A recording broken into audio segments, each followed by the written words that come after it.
Computer classes में आप लोग का बहुत बहुत स्वागत है। लीजिए, मैं फिर से हाजिर हो गया गणपत कुमार पंडित। केमिस्ट्री का अगला चैप्टर फिर से लाया हूँ। आज मैं 11वां चैप्टर चलूँगा, धातुएं। तो बिना देरी किए आगे चलते हैं। धातुएं बहुत बहुत इम्पोर्टेंट है दोस्तों। कोई भी एग्जाम में धातुएं से बहुत क्वेश्चन पूछा जाता है दोस्तों, आप लोग कर ही लीजिएगा। ऐसे तत्व हाइड्रोजन के अतिरिक्त जो इलेक्ट्रॉन को त्याग कर धनायन प्रदान करते हैं धातु कहलाते हैं। धातुएं समानांतर, चमकदार, आघातवर्ण तथा तन्य होती है। धातुएं उष्मा एवं विद्युत की सुचालक होती है।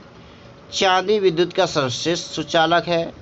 धातुएं में विद्युत की चालकता घटते क्रम है। सबसे ज़्यादा सुचालक जो होता है चांदी होता है दोस्तों, उसके बाद तांबा होता है, उसके बाद एल्युमिनियम होता है, उसके बाद टंगस्टन होता है। सीसा की ऊष्मीय एवं विद्युत चालकता सबसे कम होती है। धातुओं के ऑक्साइड की प्रकृति क्षारीय होती है। कुछ अपवाद बात करते हैं। क्रोमियम ऑक्साइड Cr2O3 की प्रकृति अम्लीय होती है। Al एल्युमिनियम, Zn हो गया जिंक, Pb हो गया लेड के ऑक्साइड उभयधर्मी होते हैं। धातुएं प्राय तनु अम्ल से हाइड्रोजन विस्थापित करती है। तांबा तनु हाइड्रोक्लोरिक अम्ल के साथ अभिक्रिया नहीं करती है। सबसे हल्की धातु की बात करते हैं दोस्तों, लिथियम होता है, इम्पोर्टेंट है। सबसे भारी धातु की बात करते हैं दोस्तों, ओस्मियम होता है। सबसे कठोर धातु होता है क्रोमियम। धातुओं की प्राप्ति के बारे में थोड़ा देख लेते हैं। पहला इसका फैक्ट, पृथ्वी की भूपटरी धातुओं का मुख्य स्रोत है। भूपटरी में मिलने वाले धातुओं में एल्युमिनियम जो होता है 7%, लोहा 4% एवं कैल्शियम 3% का क्रमशः प्रथम, द्वितीय एवं तृतीय स्थान है। खनिज की बात कर लेते हैं। भूपटरी में प्राकृतिक रूप से पाए जाने वाले तत्व या यौगिक को खनिज कहते हैं। अयस्क की बात कर लेते हैं। अयस्क वे खनिज जिससे धातुओं को सुगमतापूर्वक तथा लाभकारी रूप से निष्कासित किया जा सकता है, अयस्क कहलाते हैं।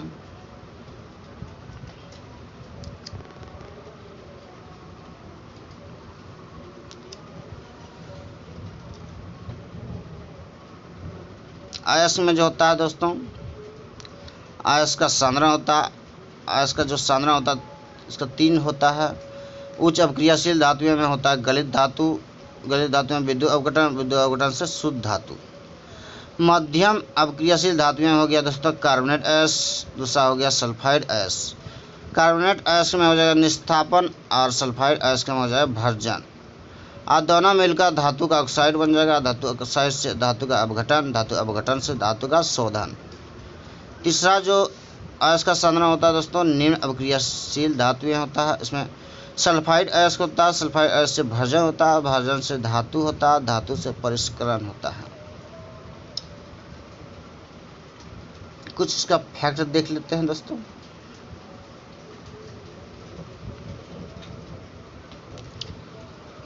धातु क्रम, अयस्कों से धातु के निष्कर्षण तथा परिष्करण में सम्मिलित विभिन्न प्रक्रियाओं को धातु क्रम कहते हैं।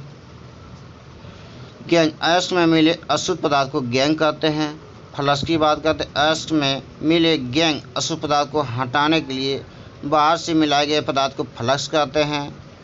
धातु मल की बात करते हैं। गैंग एवं फ्लक्स के मिलने से बने पदार्थ धातु मल कहलाता है।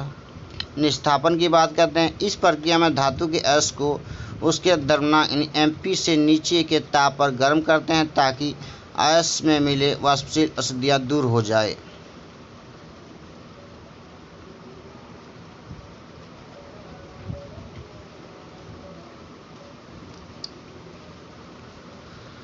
भर्जन की बात करते हैं दोस्तों। तो दोस्तों ये वीडियो बनाते हुए बहुत मेहनत लग रहा है दोस्तों, इसलिए आप लोग लाइक शेयर कीजिएगा ज़रूर दोस्तों। तो भर्जन की बात करते हैं। इस प्रक्रिया में धातु के अयस्क को गर्म हवा की उपस्थिति में उसके द्रव्यमान से नीचे के ताप पर गर्म करते हैं ताकि इसमें मिले अशुद्धि ऑक्सीकृत हो जाए। स्मेल्टिंग की बात करते हैं, इस प्रक्रिया में धातु कोक एवं फ्लक्स की उपस्थिति में उसके द्रव्यमान से ऊपर के ताप को पर गर्म करते हैं, जिससे शुद्ध धातु प्राप्त होती है। सक्रियता श्रेणी हो गया दोस्तों। सक्रियता श्रेणी में वो यह सूची है कि जिसमें धातु की क्रियाशीलता को अवरोही क्रम में व्यवस्थित किया जाता है। कार्बोनेट अयस्क को निस्तापन द्वारा धातु ऑक्साइड में परिवर्तित किया जाता है और सल्फाइड अयस्क को भंजन के द्वारा धातु ऑक्साइड में परिवर्तित किया जाता है। धातु ऑक्साइड को कार्बन, एल्युमिनियम अथवा विद्युत अपघटनी अपचयन द्वारा धातु में अपचित किया जाता है। सोडियम, पोटेशियम तथा कैल्शियम धातु को उसके गलित क्लोराइडों के विद्युत अपघटन द्वारा निष्कासित किया जाता है, जबकि एल्युमिनियम धातु को उसके गलित ऑक्साइड के विद्युत अपघटन द्वारा निष्कासित किया जाता है। गलित लवण के विद्युत अपघटन के दौरान शुद्ध धातु कैथोड पर निक्षेपित होती है।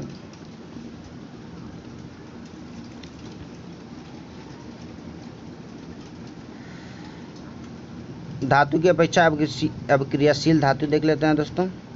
पोटेशियम जो धातु होता है सबसे अधिक अभिक्रियाशील धातु है। उसके बाद सोडियम होता है दोस्तों, उसके बाद कैल्शियम, उसके बाद मैग्नीशियम, उसके बाद एल्युमिनियम, उसके बाद एल्युमिनियम, उसके बाद जस्ता, उसके बाद लोहा, उसके बाद सीसा, तब हाइड्रोजन होता है, तब तांबा होता है, तब पारा होता है, तब चांदी होता है, सोना होता है। सोना दोस्तों सबसे कम अभिक्रियाशील धातु है। सबसे देखिए क्वेश्चन दो गो है इसमें इम्पोर्टेंट है दोस्तों, दोनों में से जरूर पूछता है एक ठो।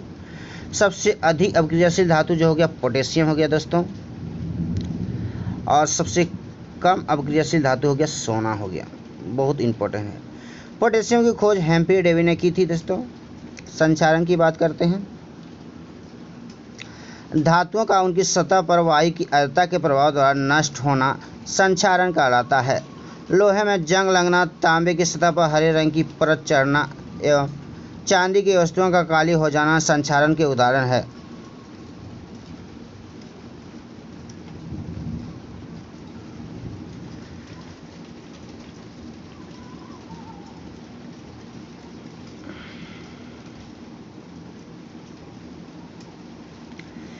के हो गया पोटेशियम दोस्तों, Na हो गया सोडियम, सी हो गया मैग्नीशियम, Mg हो गया, सी हो गया calcium, Mg magnesium, Al aluminium. इसका क्या होता है विद्युत अपघटन होता है। Zn हो गया जिंक हो गया, Fe लोहा हो गया, Pb लेड, Cu कॉपर हो गया, कार्बन के उपयोग में अपचयन होता है। Ag हो गया चांदी, Au हो गया सोना, प्राकृतिक अवस्था में उपस्थित होता है। लोहे में जंग लगने के लिए वायु में ऑक्सीजन और नमी दोनों की अवस्था होती है।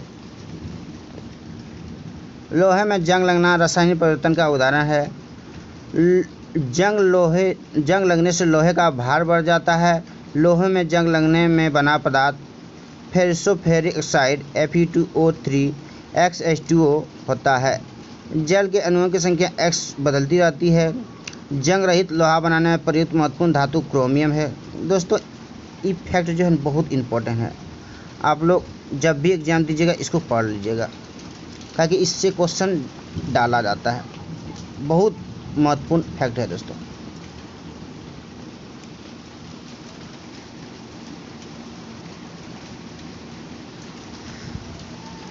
पेंट करके तेल लगाकर, ग्रीज लगाकर, लेपन, क्रोमियम लेपन, एनोडीकरण या मिश्र धातु बनाकर लोहे की जंग लगने से बचाया जा सकता है। यह सब लेपन लोहे व इस्पात को जंग से सुरक्षित रखने के लिए उन पर जस्ते की पतली परत चढ़ाने की विधि को असलेपन कहते हैं।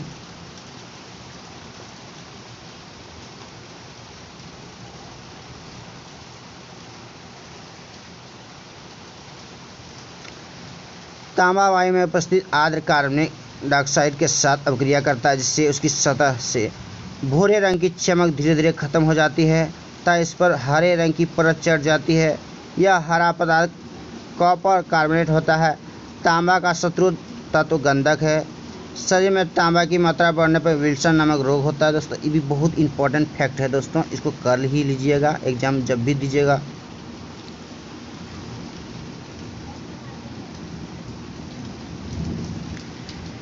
कैलोरीमीटर एवं तड़ी चालक तांबा का बना होता है।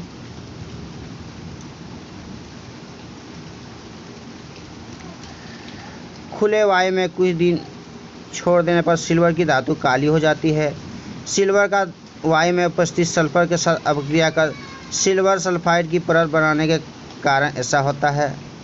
धातु प्रदूषण की बात करते हैं। कुछ भारी धातुएं जल में घुलकर उसे प्रदूषित करती है, जैसे कैडमियम, लेड, पारा, CdFg गुर्दों को नष्ट कर देते हैं। Pb गुर्दों, जिगर, मस्तिष्क तथा केंद्रीय तंत्रिका तंत्र को प्रभावित करते हैं।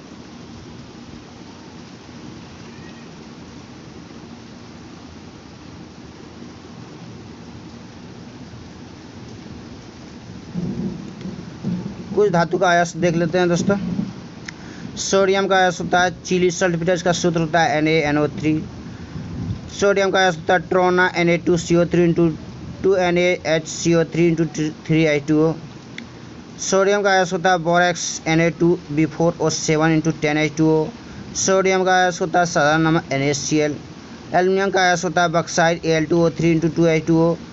एल्युमिनियम का जो अयस्क होता है कोरेंडम होता है Al2O3। एल्युमिनियम का जो अयस्क होता है फेल्सपार होता है KAiSiO3। एल्युमिनियम का जो अयस्क होता है दोस्तों कार्नोलाइड होता है Na2Al Fe6। एल्युमिनियम का जो अयस्क होता है एल्यूनाइड होता है K2SO4 × Al2SO4 का होल 3 × 4AlOH होल 3। कायोलिन का एल्युमिनियम का अयस्क होता है कायोलाइन दोस्तों Al2O3 × 6SiO2 × 2H2O। पोटेशियम का अयस्क होता है नाइटर KNO3। पोटेशियम का अगला अयस्क होता है carnallite KCl MgCl2 × 6H2O। Magnesium का जो अयस्क होता है दोस्तों मैग्नेसाइट MgCO3। मैग्नीशियम का अगला अयस्क होता है डोलोमाइट MgCO3 × CaCO3। मैग्नीशियम का अगला अयस्क होता है दोस्तों इप्सम लवण MgSO4 × 7H2O। मैग्नीशियम का अगला जो अयस्क होता है किसेराइट होता है MgSO4 × H2O। मैग्नीशियम का अगला अयस्क होता है कार्नेलाइट होता है KCl MgCl2 × 6H2O। कैल्शियम का अयस्क होता है दोस्तों डोलोमाइट CaCO3 × MgCO3। कैल्शियम जो अगला अयस्क होता है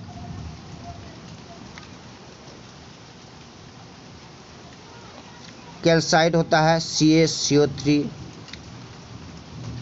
कैल्शियम का अगला अयस्क होता है दोस्तों जिप्सम CaSO4 × 2H2O। कैल्शियम का अगला अयस्क होता है फेल्सपार CaFO2। कैल्शियम का अगला अयस्क होता है calcium magnesium CaSiO3 MgSiO2।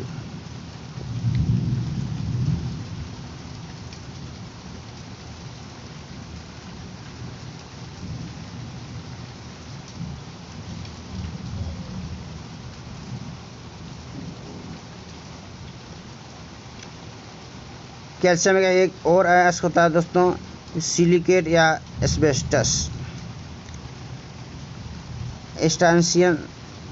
Strontium की बात करते हैं स्ट्रांसियनाइट SrCO3। सिलेस्टाइन SrSO4। तांबा की अयस्क की बात करते हैं क्यूपराइट Cu2O। इम्पोर्टेंट दोस्तों क्यूपराइट। तांबा का अयस्क होता है कॉपर ग्लास C2S। तांबा का अयस्क होता है कॉपर पायराइट CuFeS2। कुछ अगला अयस्क का फैक्ट देख लेते हैं दोस्तों।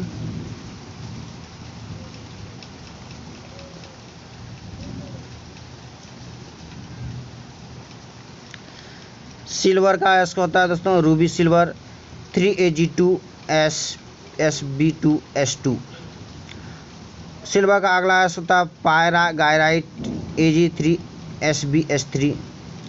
सिल्वर का अगला अयस्क होता है हर्न सिल्वर AgCl। इम्पोर्टेंट है दोस्तों, बार बार सेट में पूछा जाता है। सोना का अगला अयस्क जो होता है दोस्तों काल्वेराइट होता है AuT2। सोना का अगला अयस्क होता है सिल्वेनाइट AgAuT। बेरियम का अयस्क होता है बेराइट दोस्तों BSO4। जिंक का अयस्क होता है दोस्तों zinc blende JnS। Calamine ZnCO3। जिंकाई जेनानो। जिंक का अयस्क दोस्तों कर लीजिएगा, बहुत इंपॉर्टेंट है। पारा का अयस्क सिनेबार GsEb इंपॉर्टेंट है दोस्तों। टिन का अयस्क केस्टेराइट SnO2। लेड का अयस्क जो है गिलेना PbS इंपॉर्टेंट है दोस्तों, ये कर लीजिएगा। एंटीमनी का अयस्क है स्टेबनाइट Sb2S3। कैडमियम का अयस्क होता है ग्रेनोकाइट CdS। बिस्मथ का होता है दोस्तों बिस्मुथेट Bi2S3। लोहा का अयस्क जो होता है दोस्तों इंपॉर्टेंट फैक्टर है दोस्तों हेमाटाइट मैग्नेटाइट, इंपॉर्टेंट बहुत इंपॉर्टेंट है दोस्तों Fe3O4। लोहा का अगला अयस्क होता है लिमोनाइट होता है Fe2O3 × 3H2O। लोहा का अगला अयस्क होता है सीडेराइट FeCO3। लोहा का अगला अयस्क होता है आयरन पायराइट FeS2।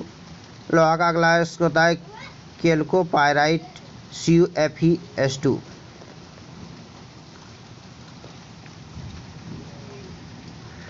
कोबाल्ट का अयस्क होता है स्मेल्टाइट CoAs2।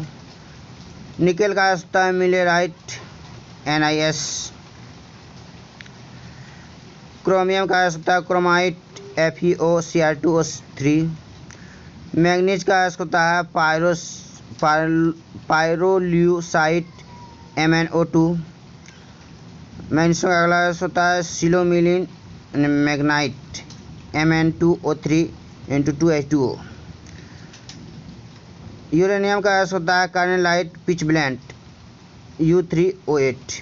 दोस्तों बहुत इंपॉर्टेंट है यूरेनियम का अयस्क, इसको कर लीजिएगा।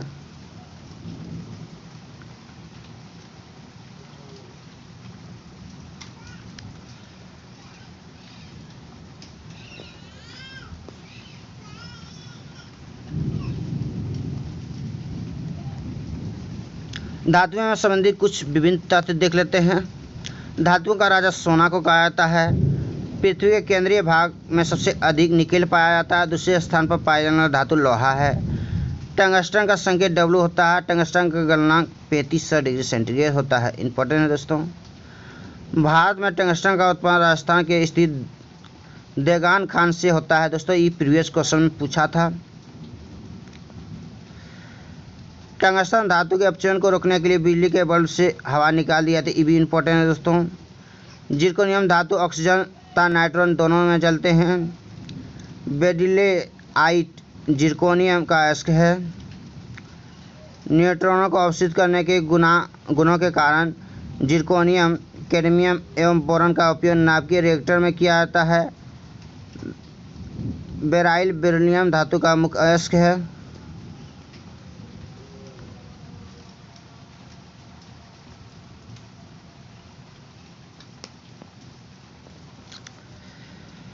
फ्रेंशियम एक रेडियो सक्रिय द्रव धातु है। स्टेनलेस सल्फाइड को मोसाइट गोल्ड कहते हैं। इसका प्रयोग पेंट के रूप में किया जाता है। टिन अपरूपता प्रदर्शित करती, इंपॉर्टेंट दोस्तों, इसको कर लीजिएगा। सोडियम धातु का संग्रहण मिट्टी के तेल में करना चाहिए, इंपॉर्टेंट है दोस्तों। सोडियम का प्रयोग परावर्तन लैंप में किया जाता है, जो सड़कों पर या पार्किंग में रोशनी के लिए लगाए जाते हैं। बिना बुझे चूने का रसायन नाम कैल्शियम ऑक्साइड है, इंपॉर्टेंट है दोस्तों। शल्य क्रिया में पट्टियों के रूप में कैल्शियम सल्फेट का प्रयोग किया जाता है, ये भी इंपॉर्टेंट है दोस्तों। प्लास्टर ऑफ पेरिस जिप्सम से बनता है, इंपॉर्टेंट है दोस्तों। एस्बेस्टॉस कैल्शियम और मैग्नीशियम से बनती है। बेरियम ऑक्साइड को बेसाइटा वाटर कहते हैं, इंपॉर्टेंट है। बेरियम सल्फेट का उपयोग बेरियम मील के रूप में उदर के एक्सरे में होता है, इंपॉर्टेंट फैक्टर है दोस्तों।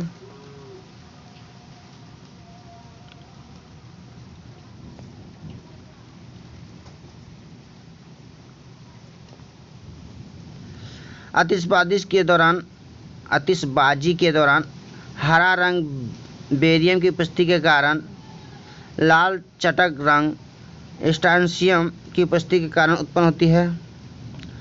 लिथियम सबसे हल्का धात्विक तत्व है। यह सबसे प्रबल उपचायक होता है, इंपॉर्टेंट है दोस्तों। चांदी, सोना, तांबा, प्लेटिनम एवं बिस्मथ सबसे कम अवक्रियाशील के कारण स्वतंत्र अवस्था में पाए जाते हैं, इंपॉर्टेंट है दोस्तों। गोल्ड, प्लेटिनम, सिल्वर तथा मरकरी उत्कृष्ट धातुएं हैं, इंपॉर्टेंट है दोस्तों। धातुओं में सबसे अधिक आघातवन सोना व चांदी होते हैं। इंपॉर्टेंट है दोस्तों। पारा व लोहा विद्युत धारा के प्रभाव में अपेक्षाकृत अधिक प्रतिरोध उत्पन्न करते हैं। चांदी एवं तांबा विद्युत धारा का सर्वोत्तम चालक है। एल्युमिनियम का सर्वप्रथम पृथक्करण 1827 में हुआ था। कार्नेलाइट का रासायनिक नाम पोटेशियम यूरेसिल वेनेडेट होता है। कैंसर रोग के इलाज में कोबाल्ट के समस्थानिक का उपयोग किया था। इंपॉर्टेंट है दोस्तों। सोडियम पर ऑक्साइड का उपयोग पनडुब्बी जहाज तथा अस्पताल आदि की बंद हवा को शुद्ध करने में होता है। ग्रेफाइट कैडमियम का अयस्क है। कैडमियम का प्रयोग नाभिकीय रिएक्टर में न्यूट्रॉन मंदक के रूप में संग्रह बैटरी एवं निम्न गलनांक की मिश्र धातु बनाने में होता है। एक्टिनाइट रेडियो सक्रिय तत्वों का समूह होता है। विश्व प्रसिद्ध एफिल टावर आधार स्टील एवं सीमेंट का बना होता है। इंपॉर्टेंट है दोस्तों। थूरियम का संकेत Tm होता है। इंपॉर्टेंट है। रेडियम का निष्कर्षण पिच ब्लेंड से किया जाता है। मैडम क्यूरी ने पिच ब्लेंड से ही रेडियम का निष्कर्षण किया था। इंपॉर्टेंट है दोस्तों।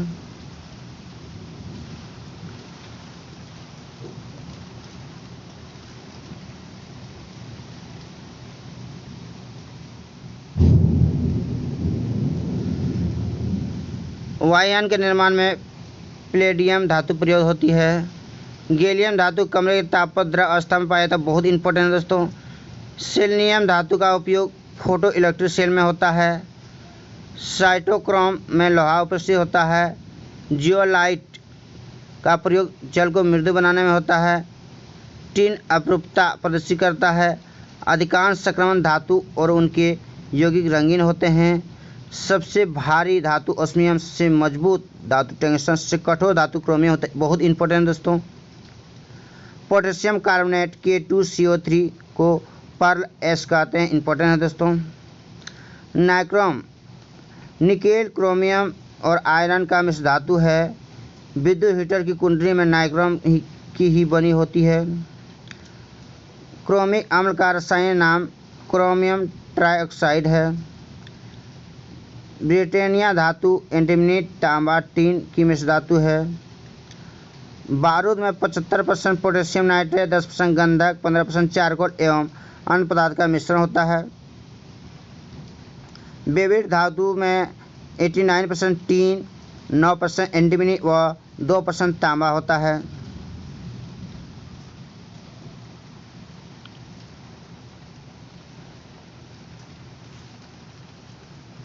समूह 1 के तत्व क्षार धातुएं कहलाते हैं एवं इसके हाइड्रोक्साइड क्षारीय होते हैं, जबकि समूह 2 के तत्व क्षारीय मृदा धातुएं कहलाते हैं। टाइटेनियम को रणनीतिक धातु कहते हैं क्योंकि इसका उपयोग रक्षा उत्पादन में होता है।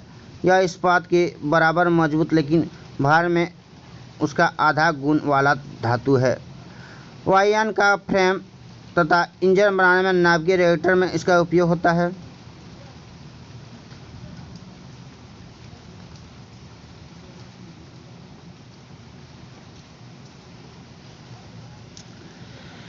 फ्लैश बल्ब में नाइट्रोजन गैस के वायुयान में मैग्नीशियम का तान रखा जाता है।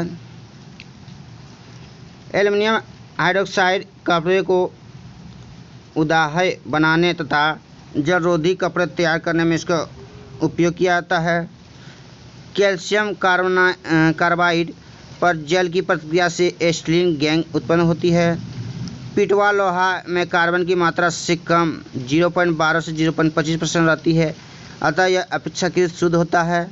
आयरन 3 ऑक्साइड Fe2O3 के साथ एल्युमिनियम की अपक्रिया का उपयोग रेल की पटरी एवं मशीनी पुर्जों के दरारों को जोड़ने के लिए किया जाता है।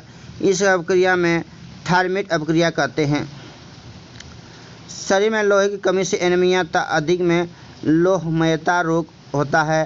अफ्रीका में बांटू आदिवासी में लोहमयता रोग पाया जाता है।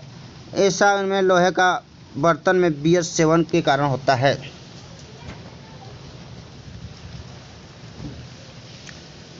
अगला फैक्ट चलते हैं।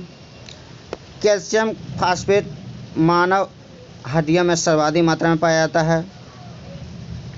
टीन की अधिक मात्रा में युक्त कांसा का श्वेत कांसा कहते हैं।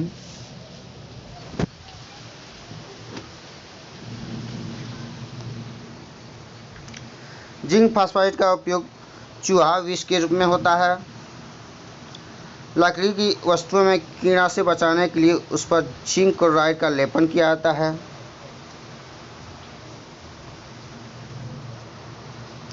जिंक ऑक्साइड को जस्ते का फूल कहते हैं। इसका हाइट अथवा चाइनीज हाइट के नाम से सफ़ेद पेंटों में प्रयोग किया जाता है। इसका उपयोग मरहम एवं चेहरे की क्रीम बनाने में किया जाता है।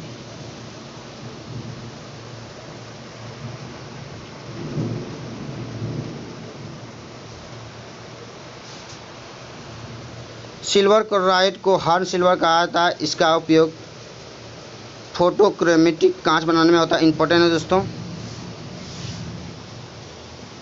सिल्वर आयोडाइड का प्रयोग कृत्रिम वर्षा करने में होता है। सिल्वर नाइट्रेट का प्रयोग निशान बनाने वाली स्याही बनाने में किया जाता है। मतदान के समय मतदाताओं की उंगलियों पर इसी का निशान लगाया जाता है।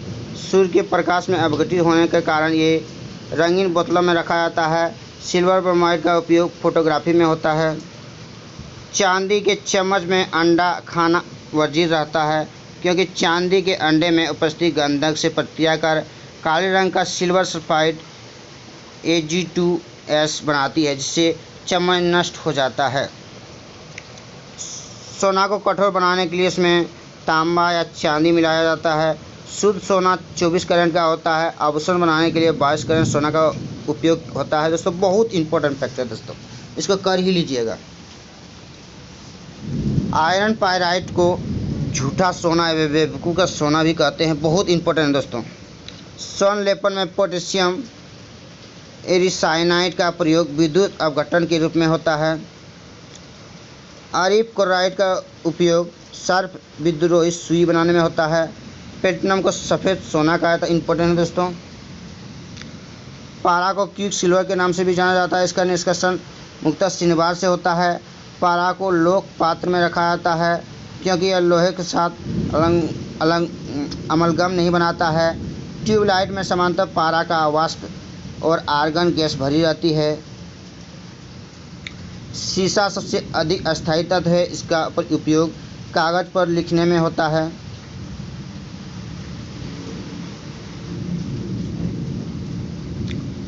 लेड आर्सेनिक नामक मिश्र धातु का उपयोग गोली बनाने में होता है। कार्बन शीशा का उपयोग कृत्रिम अंगों के निर्माण में होता है। लेड ऑक्साइड को लिथाज कहा जाता है, जो एक उभयधर्मी ऑक्साइड है। इसका उपयोग रबर उद्योग में, स्टोरेज बिजली के निर्माण में तथा पिलंट कांच बनाने में होता है।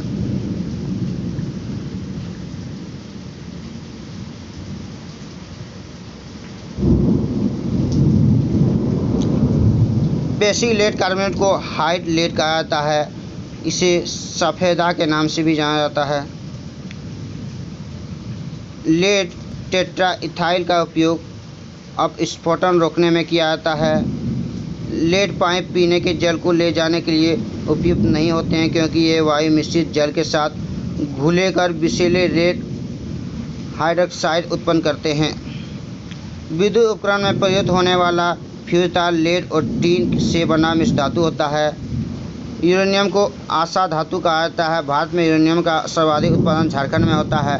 यूरेनियम का समस्थानिक यू ऊपर में 238, नीचे में 92 रेडियम सक्रियता प्रदर्शित नहीं करता है।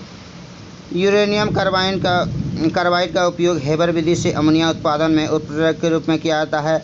यूरेनियम का उपयोग परमाणु ऊर्जा के उत्पादन में होता है। यूरेनियम के नाइट्रेट एवं एसीटेट का उपयोग फोटोग्राफी में होता है। यूरेनियम धातु निष्कर्षण मुक्तः उसके अयस्क पिचब्लेंड से किया जाता है। यूरेनियम एक भारी रेडियो सक्रिय धातु है। यह एक्टिनाइट श्रेणी का सदस्य है। इसका उपयोग परमाणु बम बनाने में होता है। नागासाकी पर गिराए गए परमाणु बम इसी से बने होते हैं। हरा कशिश फेरस सल्फेट FeSO4 को कहते हैं। इसे रोमन बिट्रोल भी कहते हैं। बहुत इंपॉर्टेंट है दोस्तों। उजला तोता जिंक सल्फेट ZnSO4 को कहते हैं। बहुत इंपॉर्टेंट है दोस्तों। नीला तोता कॉपर सल्फेट CuSO4 × 5H2O को कहते हैं। इसे तूतिया भी कहते हैं दोस्तों।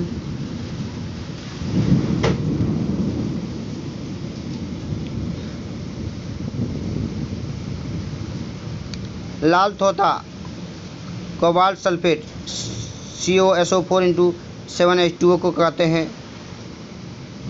जिंक फास्फाइड का उपयोग कृंतकनाशी चूहा मारने वाला दवा के रूप में किया जाता है। जिंक फास्फेट रंगने के काम आने वाला तीखा पदार्थ है।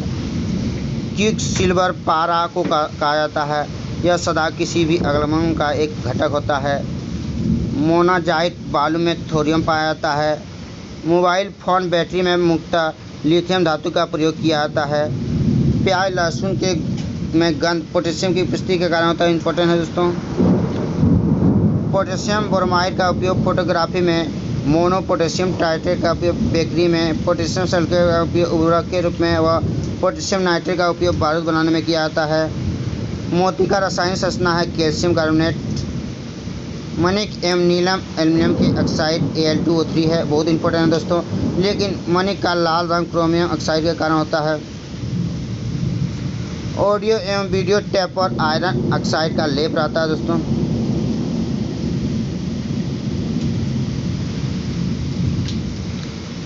लेड पेंसिल में लेड का प्रतिशत 0 होता है। बोरेक्स या सुहा का रासायनिक नाम sodium tetraborate Na2B4O5 × whole 4 OH का होल 4 × 8H2O। इसमें सूजन को कम करने वाला, केसेले, रोगाणुरोधी, बलगम निकालने वाले गुण पाए जाते हैं। प्लूटोनियम नामक तत्व सबसे पहले कृत्रिम रूप से उत्पादित किया गया। इसकी खोज से संबंधित वैज्ञानिक Glenn T Seaborg, Arthur Wahl, Joseph W Kennedy एवं इडियन मैकमिलन।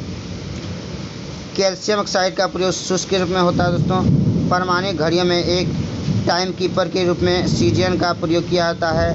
एल्युमिनियम उभयधर्मी ऑक्साइड का बना होता है। दोस्तों आज के लिए इतना ही। तो दोस्तों ये वीडियो बनाने में हमको बहुत सा मेहनत लगा है दोस्तों। आप लोग वीडियो को लाइक कीजिएगा, शेयर कीजिएगा दोस्तों। जितना से जितना हो सके ये वीडियो को शेयर कीजिएगा दोस्तों। और अपने दोस्तों को बताइएगा कि गणपत कंप्यूटर क्लासेस को आप आज ही सब्सक्राइब करें। तो दोस्तों आज के लिए इतना ही। अगला वीडियो में मिलते हैं।